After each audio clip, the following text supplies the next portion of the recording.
Okay, so good afternoon, everyone. I'd like to welcome you all to my seminar about sustainability trends and ethical labels in the beauty industry. So this seminar is going to be in English. If anyone needs translation, you can pick up the translating machines over here. Now, I'm going to talk for about half an hour about some of the trends which are happening in the beauty industry for sustainability, and then I'm going to talk about ethical labels, and I'm going to finish by giving you some future projections, what we expect to see. So our company, Ecovia Intelligence, we've been around since 2001. We started our life as Organic Monitor, and we changed our name to Ecovia Intelligence in 2017 to reflect the services that we provide. Market research is what we do, business sustainability consulting, we do seminars and workshops, and we've been hosting a sustainable cosmetic summit since 2009. We host that in Europe, North America, Latin America, Asia Pacific, and some of the findings or some of the trends I'm covering today are really is some of the material coming out of this event that we've been hosting for quite a while. Now, if you need more information, we're exhibiting here, and we have a website as well.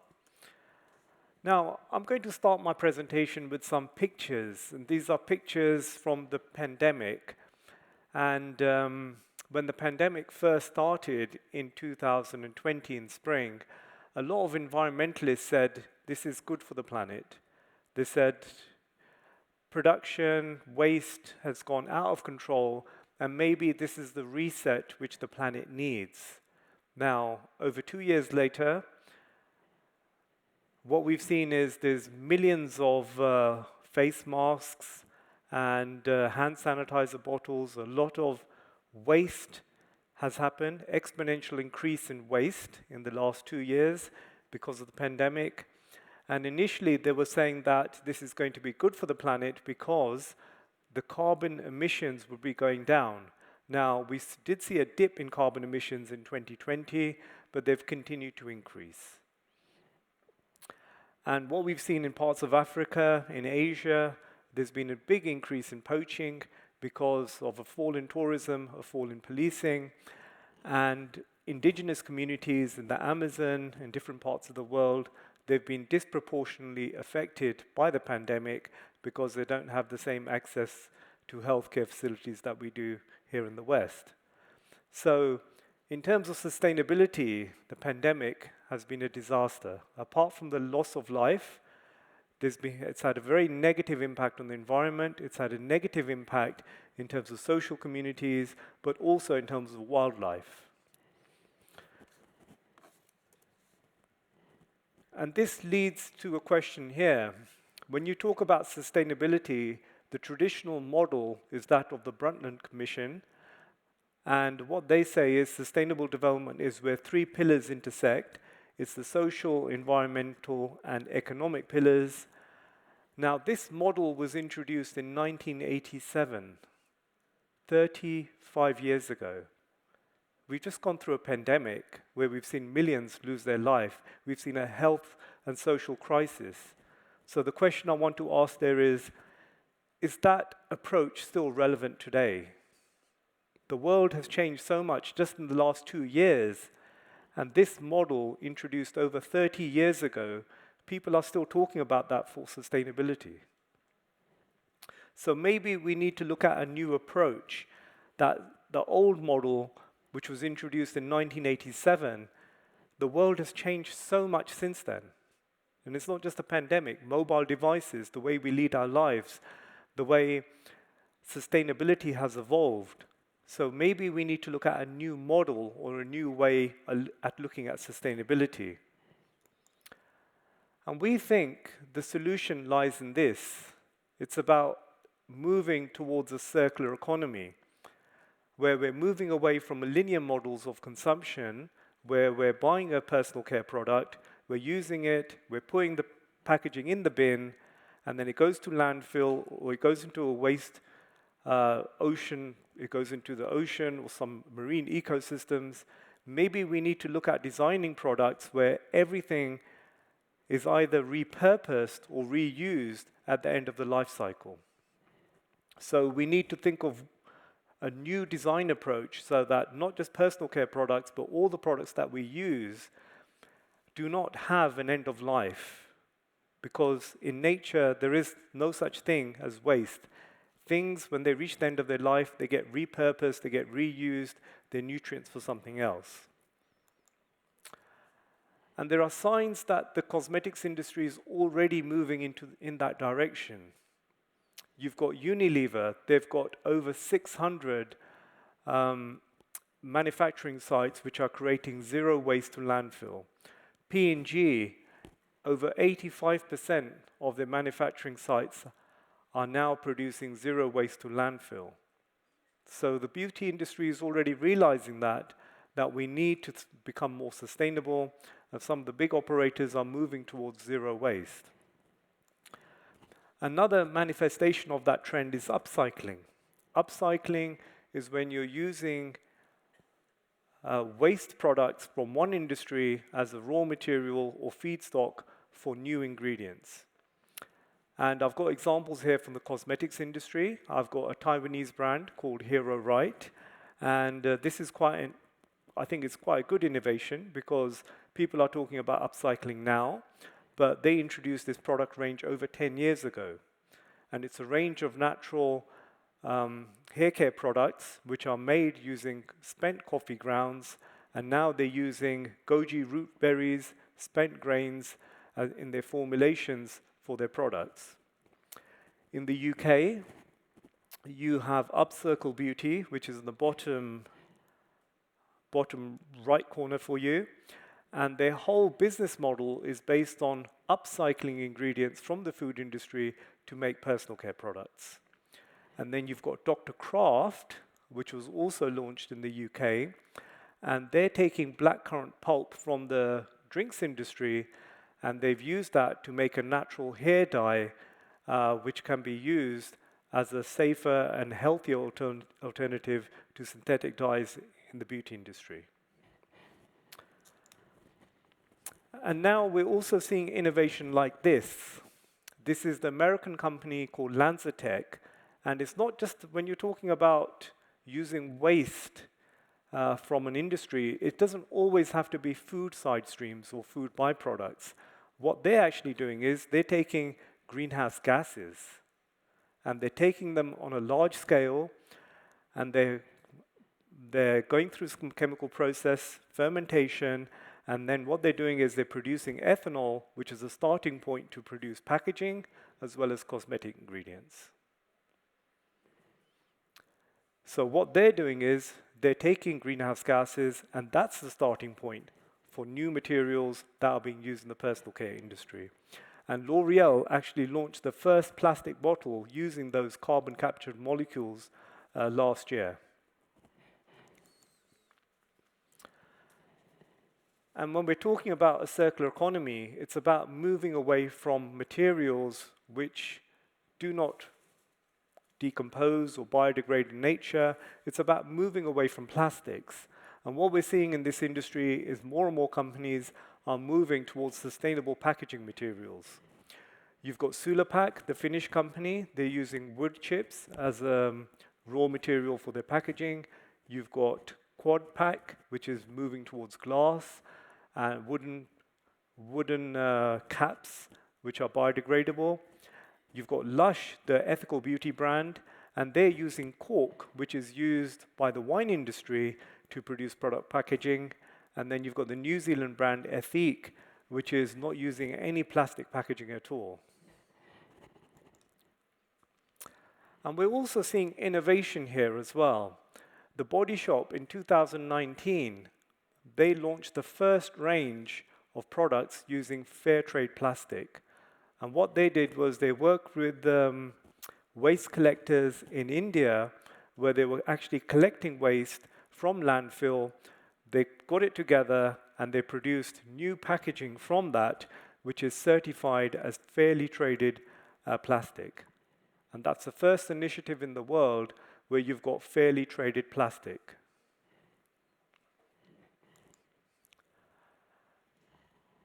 And this is part of a wider trend. You know, when I talked about packaging materials moving away from plastic, it's part of this wider trend where beauty companies are trying to move away from plastic altogether. Because plastic pollution has got a very high environmental impact. A lot of beauty companies don't want this packaging to go into landfill or end up in the ocean. And what they're doing is they're looking at different raw materials. You've got Carrefour, which is France's largest food retailer and the second biggest retailer in the world after Walmart. They launched a range of private label products called Soft Green, and these are certified products by Cosmos, and they've got no plastic. And that's actually a solid shampoo bar. You've got this company, Raw Elements, they're using cardboard, and this company is using wood and glass packaging. So again, it's about moving towards a circular economy, using materials which can be reused, repurposed, or biodegrade or are compostable. And what we're also seeing is new business models. This is the American company called TerraCycle, and their whole mission is actually to make waste a thing of the past. And they've done some great stuff in terms of ocean plastic. They've done some great stuff in terms of reusing packaging. And what they actually done here was they introduced this internationally. They introduced a shopping platform called Loop, where consumers initially they could get the products delivered to their households, but the packaging remains the property of the brands and is returned to them. It's cleaned and it's returned to them as a refillable model. Now, it started off as a home delivery scheme, but now they're working with retailers in the UK, in France, in Australia, in Korea, whereby you can actually buy the products in the supermarkets. You can go home, use the product, you go back, return it to the supermarket and get another product. So it's a remake of the old milkman model whereby you buy or you get milk delivered to your home, and then the bottle gets returned to the producer, they clean it and they reuse it. And that's a sign of things to come, because it's not just a Loop platform. More and more natural and ethical brands are moving in that direction. In the UK, Neal's Yard Remedies, L'Occitane is doing it, The Body Shop has restarted this. So more and more companies are realizing that we need to do something to move away from single-use plastic packaging. Now, let's talk about consumers. If you look at consumers, this was a study done by Kantar last year, and it asked consumers which are the biggest environmental issues or green issues of concern to them. Climate change is number one. And the one in grey is 2019. Sorry, it's not last year, it was a year and a half ago, 2020. Climate change is number one. Plastic waste, number two. And this is the reason why the beauty industry is taking so many steps to move away from plastic, single-use plastics, because this is on top of consumers' minds. Then it's water pollution, water shortage, air pollution, food safety, deforestation, etc. So this tells us that consumers are more informed than any other time in history, that they care a lot more about green issues, but it also tells us which issues are top of mind. Now, when the pandemic started, there was a big debate. A lot of people were saying, consumers don't care about the environment anymore. It's all about health and safety. They don't care how many masks they're going to use. They don't care how many hand sanitizer bottles they're going to go through. They just want to stay alive. However, what we found is actually green issues have become more important during the pandemic. And this was a study done during the pandemic by A.T. Kearney, and they asked consumers, how concerned are you about the environment since the beginning of the pandemic? And almost half of consumers said that they're more concerned about the environment during the pandemic. Then they asked them, do you think the pandemic will change your decision to purchase environmentally friendly products? 55% said yes, they are more likely to buy environmentally friendly products. Now, you can have a big debate as to why. It could be because consumers had more time to think about their lives, about sustainability issues, but consumers are becoming more aware and they want to buy more green products. And similar research that we've done, we've seen a big rise in sales for organic foods, a big rise in sale of natural essential oils, and sustainable products during the pandemic. Now, this is a bit dated. This is the only study that we could find, and this was a study done, it's about 8 years ago. But the key thing here is consumers are becoming more and more concerned about synthetic chemicals in their cosmetics. And it's a trend between 7 years, and you can see for almost all those synthetic chemicals, there's higher awareness from consumers, and the chemicals which are giving most concern to them are parabens, SLS, SLES, petrochemicals, etc. So consumers are becoming more and more concerned about synthetic chemicals, and because of that, we're seeing this big trend of clean beauty. We're seeing it here in Germany. Douglas introduced the clean beauty range in 2019. We're seeing it in the USA, where you've got retailers like Sephora, Ulta Beauty. They're coming up with their clean beauty standards and ranges. And you're seeing a lot of brands making claims that their products are free from parabens, free from silicones, free from phthalates, etc. And another trend at the consumer level is this, veganism. And this is research done by the BBC. They looked at Google Trends. And over a 10-year period, if you look at the UK and worldwide, there's been an exponential rise in searches for veganism. And if you look in the food industry, the fastest growing sectors at the moment is plant-based foods. It's about alternatives to dairy, alternatives to meat, alternatives to seafood. You've got huge companies like Impossible Food, the Beyond Burger, etc. And they're eating up the big market share of the meat and dairy industry. And the same trend is now coming to the beauty industry. We're seeing more and more brands marketing their products as vegan.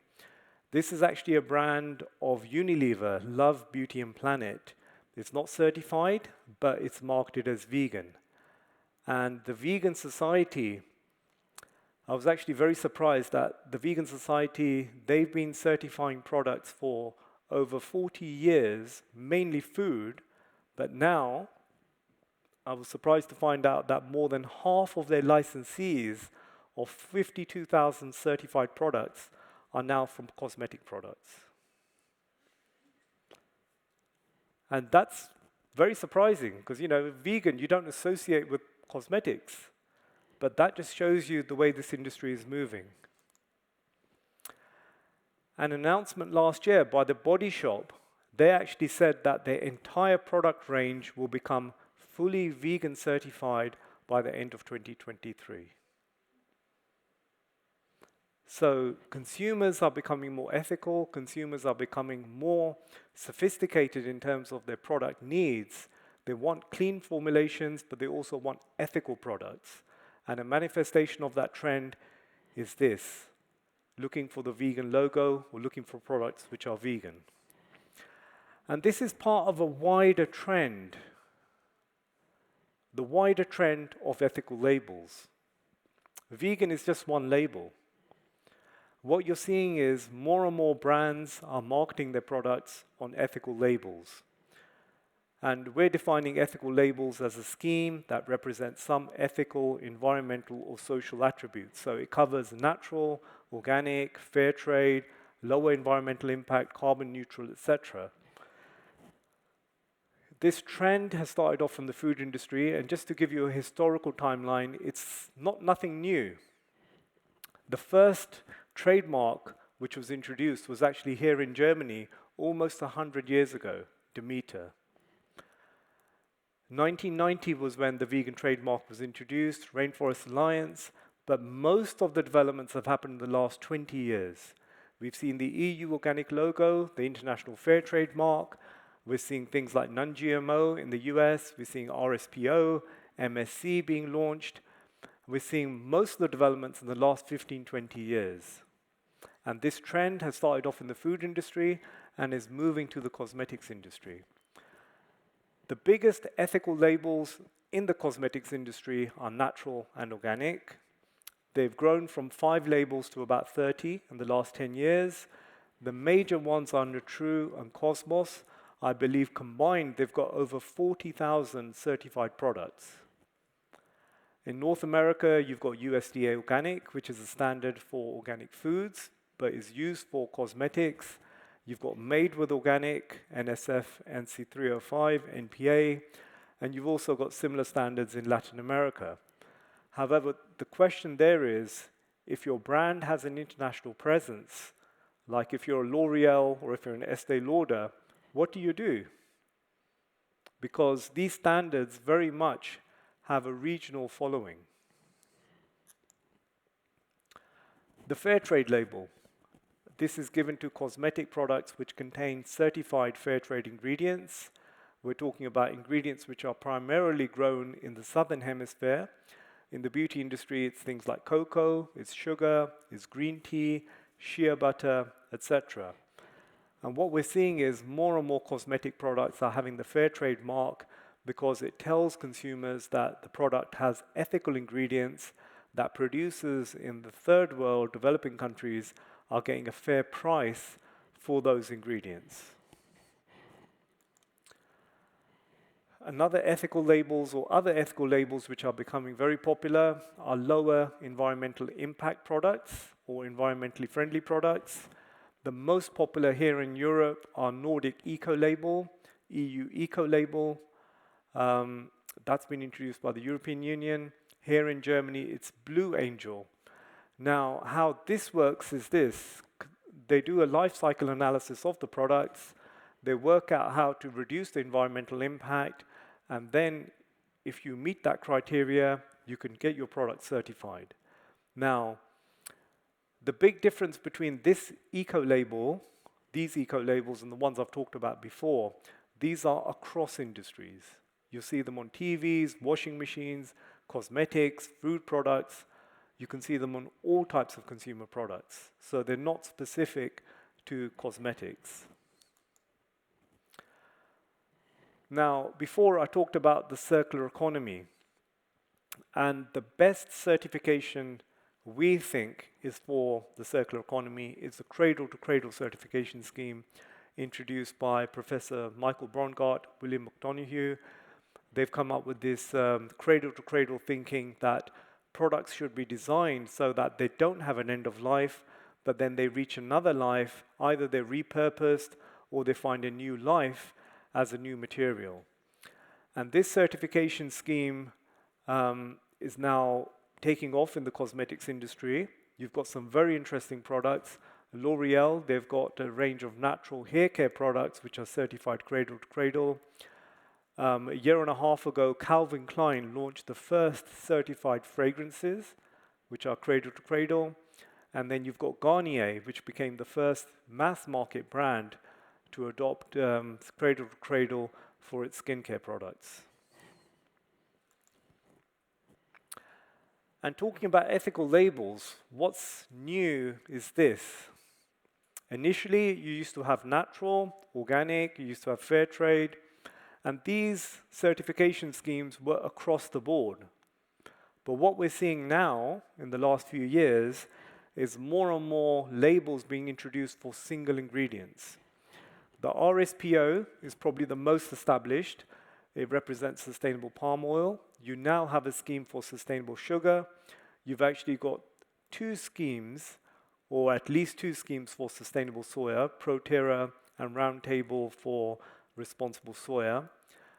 This scheme was introduced for sustainable rice a few years ago, and that's backed by the United Nations. And now you also have a sustainable coconut and coconut oil roundtable, which is looking to develop a standard similar to RSPO for sustainable coconut production and sustainable coconut oil.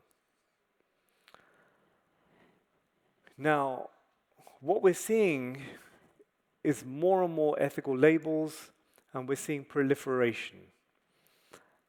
This trend, again, has started off from the food industry and is coming over to the cosmetics industry. In the food industry, you've actually got over 200 different eco-labels. Organic is only one of them. Fair trade is another one. And this trend is coming over to the cosmetics industry, and what you're seeing is more and more brands marketing their products on labels. Now, the question there is, as a consumer, you want an ethical product. You want a product which is sustainable. But can you really tell the difference between all those different labels? And another question there for you, how can you tell which ones are legitimate, which are third party, and which ones are self-designated? A lot of you probably couldn't tell the difference. And now if you look at this brand here, 100% organic, is it certified?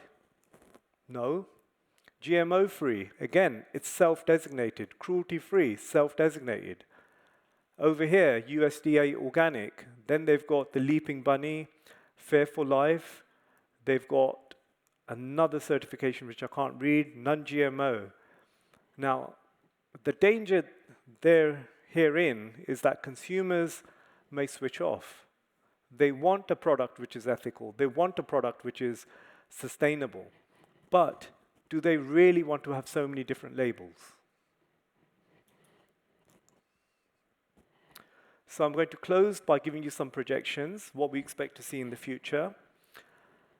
I started off the presentation by saying that it's no longer just about the environment, that maybe we need to start thinking about a new way of looking at sustainability.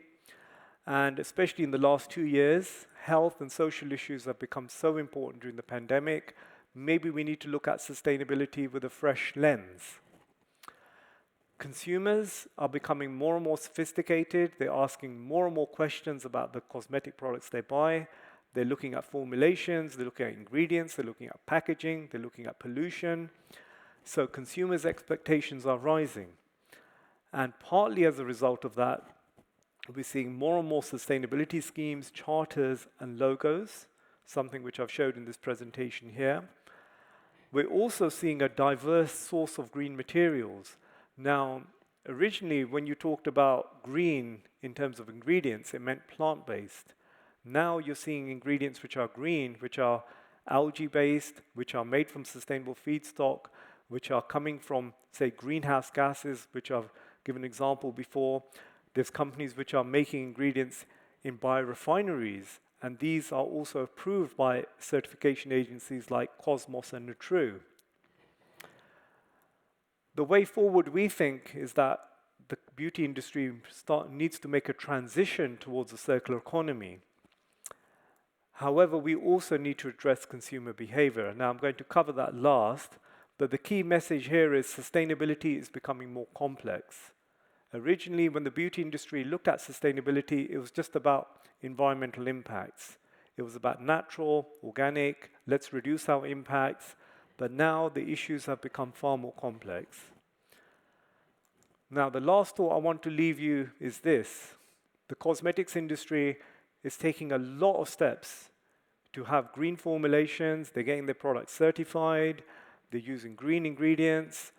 They're doing something about their packaging impact. They're doing something about energy, zero waste to landfill. But this is a study done by Unilever, and it's almost identical. I've seen a similar study by L'Oreal, and what they did was they looked at the environmental impact of all of their products. In terms of greenhouse gases, the highest footprint is happening at the consumer level. 66%, 2/3. Now, if you look at rinse-off products like shampoos, you look at soaps, you look at shower gels, that percentage is more than 95%. Now, the point I'm making there is you can do all the stuff that you want in terms of changing your formulations, making your packaging greener, but until you address consumer behavior, you're not going to make a serious difference. And this is a big challenge which the industry faces. How can we make consumers become more responsible in the way that they use these products? Small changes in the temperature when you have a shower, a drop in, say, shower time from 20 minutes to 10 minutes will reduce your environmental impact by half. And the question is, how can we get consumers to become more responsible when they're using these products? Until we do that, we're not really going to make a big difference in terms of environmental impact. And that's the last thought I'm going to leave you with.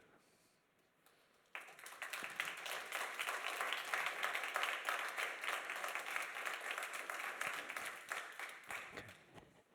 I've got time for questions over here.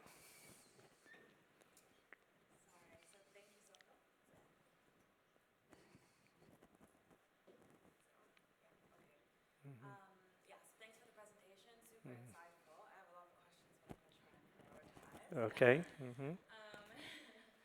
So I guess my first question. Okay, no problem. Yeah, so it's loud.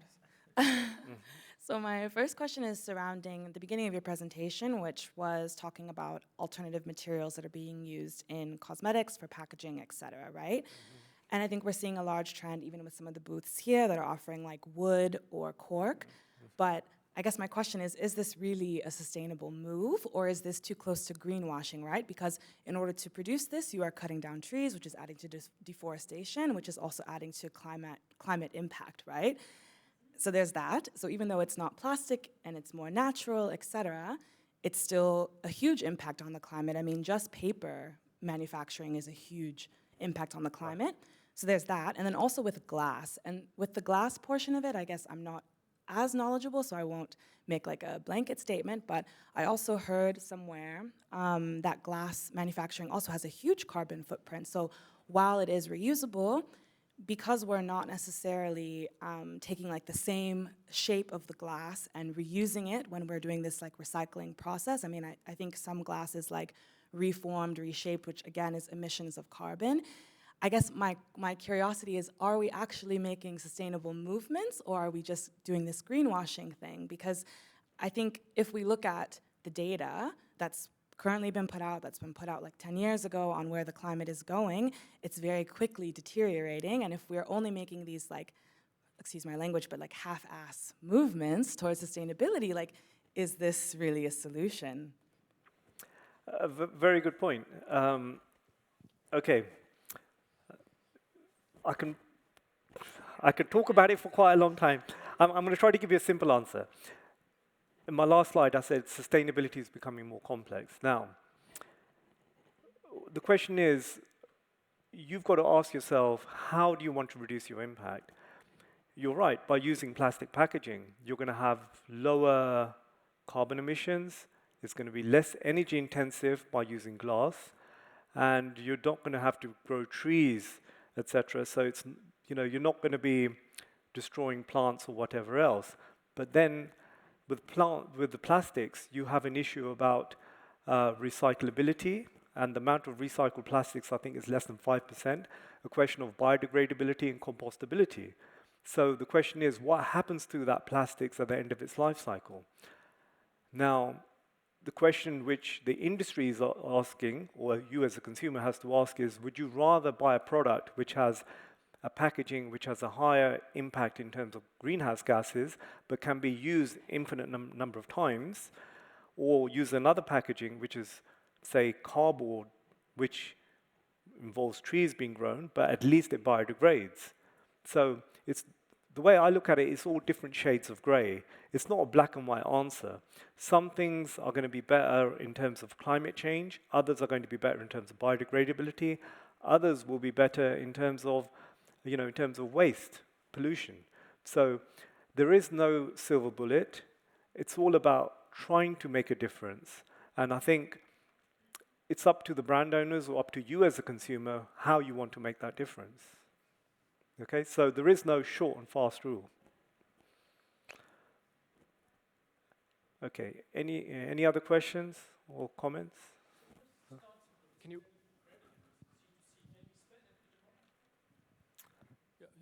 So the C2C concept you were explaining, cradle to cradle, can you explain? Okay, cradle to cradle is a design approach. And what they're saying is that we should design products that should not have an end of life. And it doesn't have to be a personal care product. You can say the speaker over here, when the speaker stops working, what's going to happen? They're probably going to throw it away in a landfill. The wooden part will probably biodegrade, but the metallic parts will probably just sit and decompose or start causing pollution in the soil. And what they're saying is you should design a product so at the end of the life cycle, the materials are reused or repurposed. So basically, it should not go to the bin, it should not end up in landfill, and it should not be causing pollution. Okay, so it's based on that philosophy, and then they have a certification scheme where you can actually certify products. And those products are not just personal care products, they're electronics, they're consumer goods, I think washing machines, cleaning products, textiles.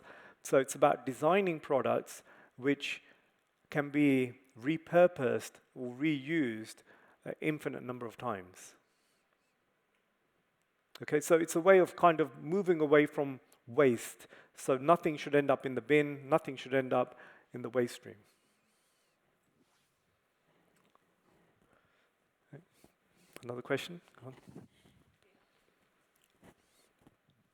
So for all of these labels that you have mentioned, does your company also look into the regulations or like the requirements for each one? And I guess the reason I ask is because, I mean, we've seen it in the past where, I know at least in the US, like with FDA approvals and stuff like that, you look at it and you see, okay, only actually 10% of X type of material is required for you to make this claim. And I think this obviously adds to consumers' mistrust, and I think this is a huge thing with the sustainability movement, especially as we see the proliferation of multiple, like you said, various certifications. Do we see this being or having a negative impact, I guess, on the consumers' purchasing habits because they're like, okay, now I have 1 million labels and maybe one is exposed to have really no actual requirements, like you said, like self-designated statuses, et cetera. Like, do we see this having a negative impact on sustainability as a whole? I mean, because you even see this with cosmetic claims, right? We do what's called clinical testing, and I have so many consumers that I interact with on a regular basis that are like, yeah, well, we don't trust the clinical data because it's just marketing or whatever, right? Even if it's instrumentation data, right, versus consumer perception, et cetera. So just curious on your thoughts. The first point is there's no regulations for those standards. These are all third party, they're all voluntary standards. Now, the USA does have some labels which are government, they're controlled by the government. It's the USDA NOP, they've got the bio-based standard, and I think they've got the bio-preferred, which is for the cleaning products industry, etc. But all the ones which I've talked about there, fair trade, natural, organic, RSPO, even Nordics one, they're all voluntary schemes.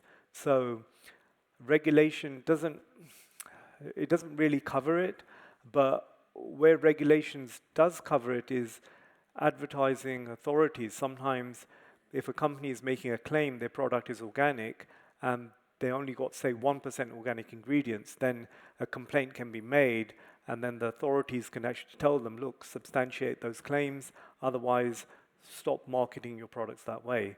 And we have seen a few cases of that in Europe, and I believe in the US as well, where brands are making claims natural, organic, or say free from, but the onus has really been on the authorities when a complaint has been made.